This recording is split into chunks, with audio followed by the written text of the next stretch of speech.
daw po ang Baguio LGU regarding po sa maduming tubig dyan Totoo. sa Nagagalit na nga ako dyan eh. Kasi maraming matigas ang ulo. Di ba? Maraming pasaway, walang pakialam sa environment. Kaya talagang very aggressive kami. Ngayon, meron na kami mga 60 plus cases na eh, na na-file kami. So, pero kulang pa rin yun.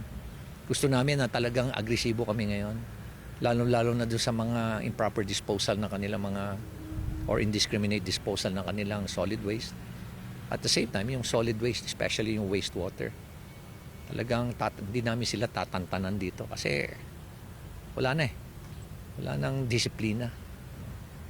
At kailangan talagang panindigan na talaga. Send a strong message na, sige lang, gawin nyo ng gawin. Kakasuhan kami na lahat. Kakasuhan namin kayo ng kakasuhan. At sana makulong kayo.